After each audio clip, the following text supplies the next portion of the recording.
Mesdames, Messieurs, bonsoir et bienvenue au flash de 18h sur la RTB. Le ministre de l'administration territoriale et de la décentralisation a procédé ce samedi 7 avril à Manga au lancement des travaux de réalisation des infrastructures du 11 décembre 2018. L'événement a été marqué par la pose de la première pierre de la salle polyvalente d'une capacité de 500 places. Il y aura également le bitumage des routes et la construction des infrastructures sportives et des logements, aussi bien à Manga que dans les autres provinces. Ces réalisations vont coûter au budget de l'État environ 26 milliards de francs CFA. L'UDBR, l'Union démocratique burkinabé pour la renaissance, tient son congrès ordinaire à Ouagadougou. Ce rendez-vous du parti est consacré au renouvellement du bureau du parti, mais également au renforcement de la démocratie participative selon ses leaders. Parti de la mouvance présidentielle, il ne cache pas ses ambitions de soutenir le programme du parti au pouvoir à travers la mobilisation des militants pour les échéances de 2020. Les lauréats des FAMA, les FASO Music Awards de 2017 sont désormais connus.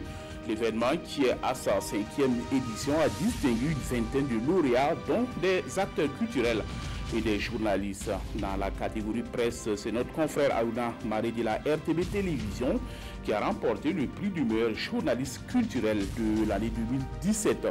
Les lauréats ont reçu le prix hier à Koudougou. FASO Music Award est une initiative de l'Association des journalistes et communicateurs pour la culture.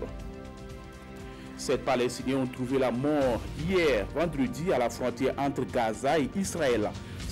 L'armée israélienne a utilisé une vidéo montrant des individus traversant la frontière comme une explication à l'utilisation de la force pour empêcher ces personnes présentées comme des Palestiniens de passer en territoire israélien.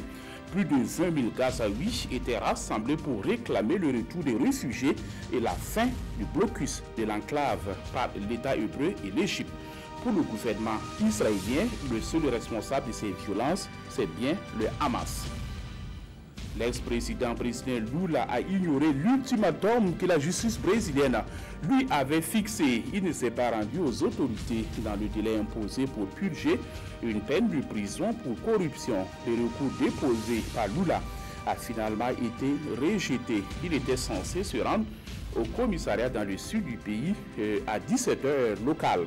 Mais au moment où ce délai est expiré, il était retranché à plus de 400 km de là au siège du syndicat des métallurgistes près de Sao Paulo.